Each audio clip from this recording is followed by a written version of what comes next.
एक फैक्टर जो किसी भी एक नीट एस्पिरेंट को टॉपर और ड्रॉपर बनाती है वो है टेस्ट और टेस्ट की एनालिसिस।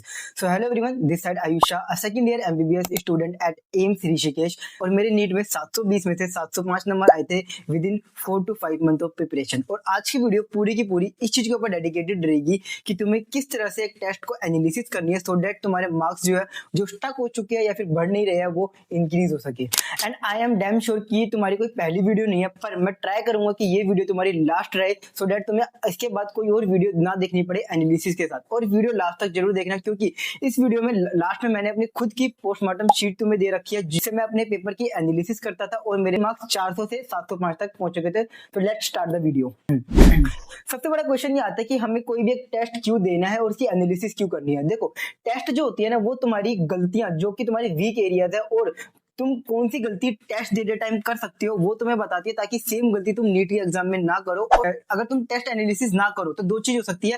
पहली चीज, तुम्हें अपने वीक एरियाज पता नहीं चलेंगे। दूसरी चीज, तुम्हारे मार्क्स बढ़ेंगे नहीं या फिर और कम हो जाएंगे, क्योंकि अगर तुम टेस्ट को एनालिसिस नहीं करोगे तो डेफिनेटली हाई चांसेस है कि तुम सेम गलती रिपीट करते रहो और कुछ नई तरह की गलती करो तो जिसकी वजह से तुम्हारे मार्क्स और कम होते रहे। तो अब मैं तुम्हें पूरे अच्छे से बताऊंगा कि किस तरह से मैंने पेपर की एनालिसिस करता था और किस तरह से तुम्हें करना चाहिए।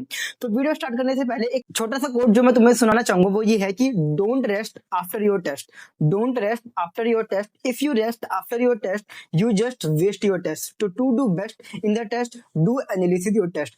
हमारे एफएमटी में एक छोटी सी बात की जाती है कि एक मेडिको एक लिविंग बॉडी से इतना नहीं सीखता जितना वो डेड बॉडी से सीखता है। सेम चीज जितना तुम अपने टेस्ट से नहीं सीखोगे उतना उससे ज्यादा तुम उस टेस्ट की एनालिसिस से सीखोगे। तो टेस्ट की एनालिसिस जरूर करना, क्योंकि वही तुम्हें सब कुछ सिखाएगा। अब बात आती है कि तुम्हें टेस्ट की एनालिसिस कैसे करनी है। अब देखो सिंपल सी बात है, जितना टाइम तुमने किसी एक टेस्ट देने में लगाया जो कि 3 घंटे है, उतना ही टाइम तुम्हें एक पेपर को एनालिसिस करने में लगानी है। अब तुम्हें एनालिसिस कैसे करनी है, जैसे तुमने मान लिया कोई भी 3 घंटे का टेस्ट दे दिया, अब तुम्हें लेना है 1 घंटे का रेस्ट, क्योंकि तुम्हारा ब्रेन पूरी तरह सैचुरेटेड हो चुका है और तुम्हें थोड़ी देर का रेस्ट चाहिए। तो 1 घंटे का रेस्ट लो। रेस्ट लेने के बाद तुम्हें सबसे पहले क्या करना है, अपना ओएमआर शीट और जितनी भी चीजें तुम्हें निकाल लेनी है। अब तुम्हें ना सबसे पहले क्वेश्चन ओएमआर चेक करने से पहले तुम्हें उस पर लिखना है कि तुम्हारे एक्सपेक्टेड स्कोर कितने हैं। जैसे कि हम कोई एक टेस्ट देते हैं तो हमें एक आइडिया हो जाता है कि मेरे इतने नंबर आ सकते हैं। फॉर एग्जाम्पल, मैंने कोई एक टेस्ट दिया, उसमें मुझे लग रहा है कि भाई मेरे ना नंबर 600 आ सकते हैं या 500 आ सकते हैं, लेट्स अज्यूम 500 आ सकते हैं। तो मैंने लिख दिया कि यहाँ पे 500 या 500 प्लस आ सकते हैं मेरे नंबर, तो मैंने लिख दिया।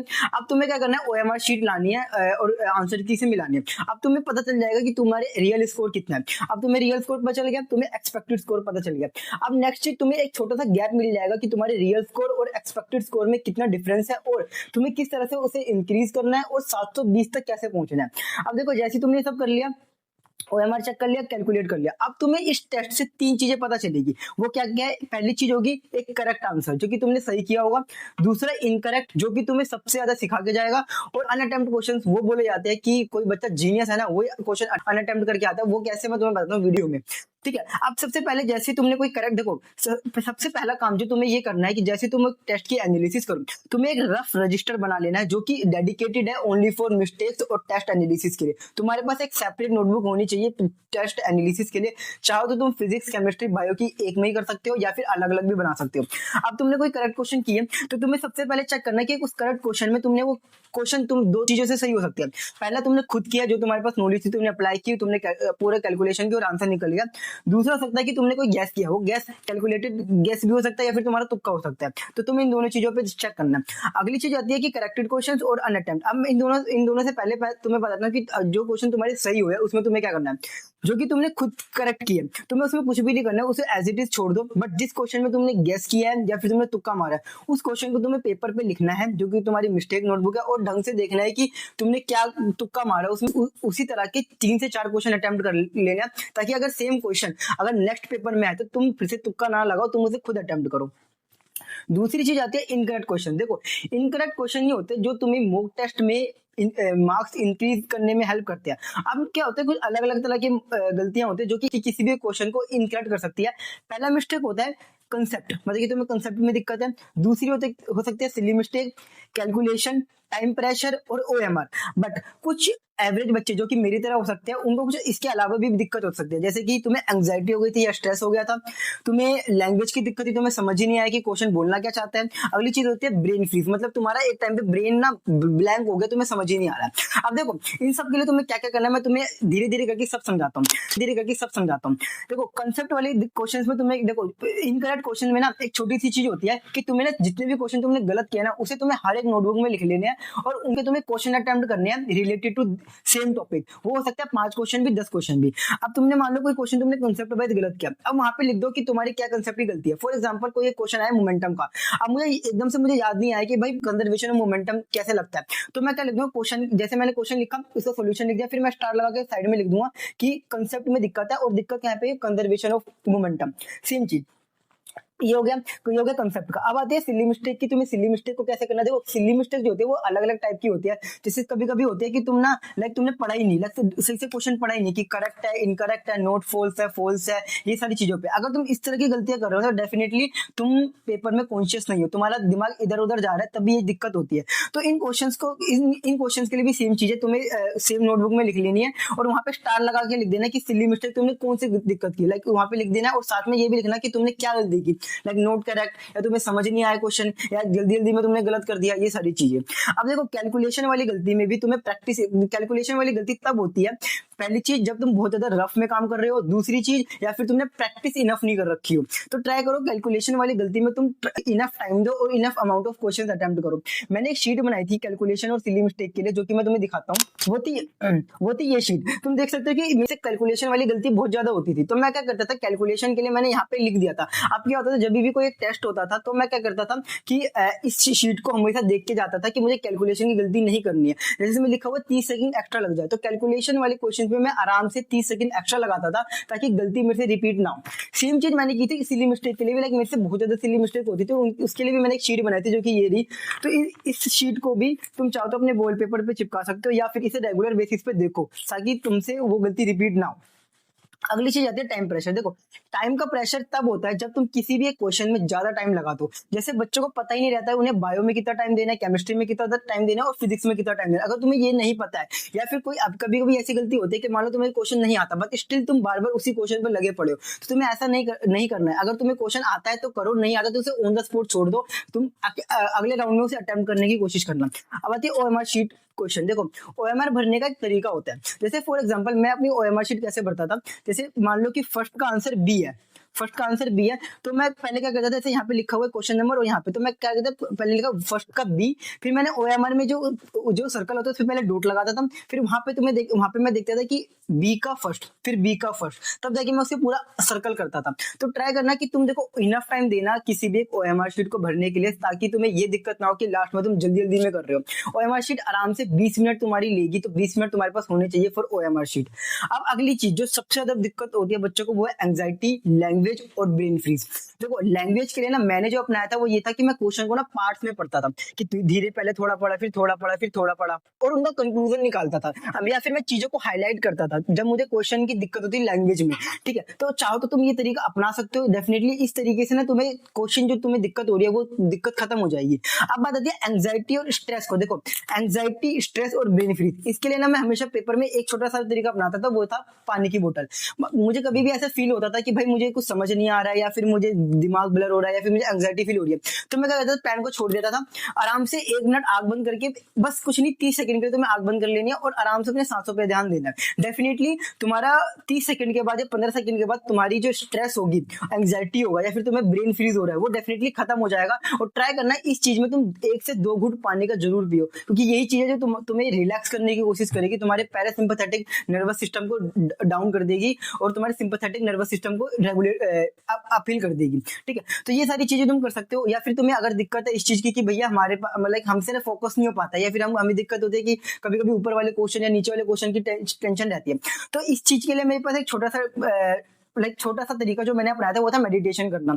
तुम चाहो तो मेडिटेशन कर सकते हो। मेरे 21 डे या 30 डे चैलेंज चल रहा है, उसमें बहुत सारे बच्चे जो मेरे साथ सुबह सुबह उठ के ये सारा काम करते हैं और उनकी इंप्रूवमेंट डे बाय डे बढ़ भी रही है।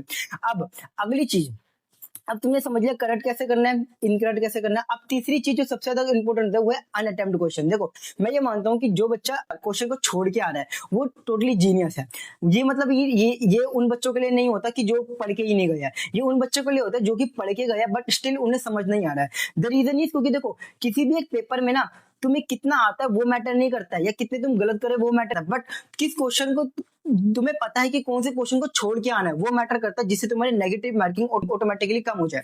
अब देखो क्वेश्चन अनअटेम्प्ट के क्या क्या रीजन हो सकते हैं। पहली चीज तुम्हारा सिलेबस कंप्लीट नहीं है, कंसेप्ट तुम्हारे वीक है, मेमोरी मतलब तुम भूल गए हो, या फिर टाइम का प्रेशर है। अनअटेम्प्ट क्वेश्चन को भी तुम्हें सेम चीज सेम वे से करना है कि तुम्हें सेम क्वेश्चन तुम्हें क्या कर देना है, किसी भी एक नोटबुक में लिख देनी है और धीरे धीरे करके उनके same type of question attempt करने हैं। अब सबसे बड़ा क्वेश्चन आ सकता है तुम्हारे कि भैया हमें ना ये नहीं पता है कि लाइक सेम टॉपिक के हम क्वेश्चन कहां से लाए। देखो तुम्हारे पास मॉड्यूल्स हो सकते हैं, मॉड्यूल्स में तुम्हें आराम से क्वेश्चंस मिल जाएंगे। अगर तुम्हें मॉड्यूल्स में नहीं मिल पा रहा है तो तुम मुझे मैसेज कर दो मेरे टेलीग्राम या मेरे इंस्टाग्राम आईडी पे, जो कि तुम्हें डिस्प्ले पे दिख रहा होगा। डेफिनेटली मैं तुम्हें खुद सेम टॉपिक के क्वेश्चंस प्रोवाइड कर दूंगा सो दैट तुम्हें क्वेश्चन ढूंढने की दिक्कत ना हो। और अगर तुम्हें मालूम मैं रिप्लाई नहीं दे पाता तो तुम चाहो तो गूगल पे यूज कर सकते हो, वहां पे तुम्हें आराम से टॉपिक का नाम डाल देना, एनसीईआरटी डाल देना, तुम्हें क्वेश्चंस मिल जाएंगे। ठीक है। अब बहुत आते हैं कि भैया हमारे मार्क्स मतलब तुम में से ऐसे बहुत सारे बच्चे होंगे जिन्होंने बहुत सारे टेस्ट दे रखे हैं बट स्टिल उनके नंबर स्टक हो चुके हैं। तो इसके लिए मैंने एक वीडियो बना रखी है जो कि तुम देख सकते हो।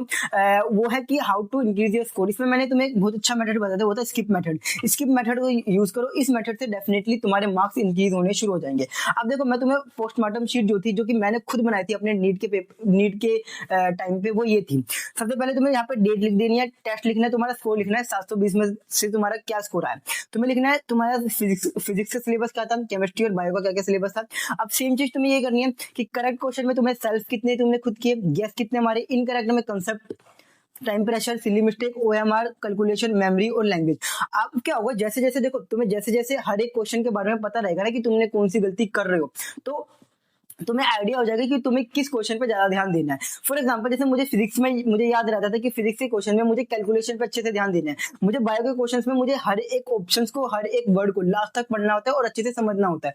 और कोई ऐसा बच्चा है जिसको स्टिल सोच रहा है कि भैया हम ये सब हम कर चुके हैं बट स्टिल हमारे नंबर नहीं बढ़ रहे हैं, तो देखो तुम्हारे लिए मैं छोटा सा मैं तुम्हें देता हूँ कि अपने ना लास्ट 4 या 5 पेपर निकालो और उसे बैठ के एनालिसिस करो। तुम्हें ना उस एनालिसिस से ना तुम्हें ये पता चलेगा कि ये कॉमन टाइप ऑफ मिस्टेक तुम क्या कर रहे हो बार बार। और जिस दिन तुम्हें ये कॉमन टाइप ऑफ मिस्टेक पता चल जाएगा ना तो डेफिनेटली तुम्हारे मार्क्स फिर इंक्रीज होने लग जाएंगे। जैसे फॉर एग्जांपल जब मैं अपने मार्च के टाइम पे था तो मेरे लगातार नंबर 500 के आसपास ही आ रहे थे, मतलब नहीं 500 से बढ़ रहे थे, नहीं 500 से ज्यादा कम आ रहे थे, मतलब 500 के रेंज में ही आ रहे थे।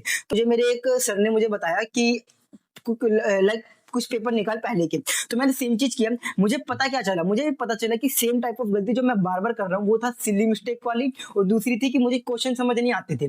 जब मुझे इस चीज का एहसास हुआ कि ये गलतियां मैं बार बार कर रहा हूँ तो मैं उस चीज के ऊपर काम करने लग गया, और जिसकी वजह से मार्च के एंड तक मेरे नंबर 500 से आराम से 600 तक भी पहुंच गए थे। कि ये जो पूरी की पूरी पीडीएफ है वो मैं अपने टेलीग्राम चैनल पर डाल दूंगा। और ये पोस्टमार्टम शीट मैं चाहता हूँ हर बच्चा, जितने भी बच्चे ये वीडियो देख रहे हैं वो इस पोस्टमार्टम शीट का यूज करे, टेलीग्राम पे फ्री ऑफ कॉस्ट मैं से अपलोड कर दूंगा। इसे अच्छे से यूज करो, मुझे भेजो अपने टेस्ट की एनालिसिस। बहुत सारे बच्चे जिन्होंने मेरे लास्ट 2 टेस्ट में अच्छा खासा अटेम्प्ट किया उन्होंने मुझे अपनी एनालिसिस भेजी और उनको मैंने बताया कि तुम्हें किस तरह से इंप्रूवमेंट करनी है। उनको मैंने ये शीट पहले ही भेज दी थी। तो जितने भी बच्चे वो हमारा 100 डे चैलेंज ज्वाइन करना चाहते तो टेलीग्राम का लिंक जो है वो डिस्क्रिप्शन में मैंने दे दिया है। So do join the channel. और अगर तुम्हें लगता है कि ये वीडियो तुम्हें कोई हेल्पफुल लगी हो तो लाइक करके जाना, और प्लीज वीडियो को शेयर करो, सब्सक्राइब करो जितना ज्यादा हो सके। नेक्स्ट वीडियो तुम्हें किस टॉपिक के ऊपर चाहिए तो जरूर मुझे बताना। तब तक के लिए बाय।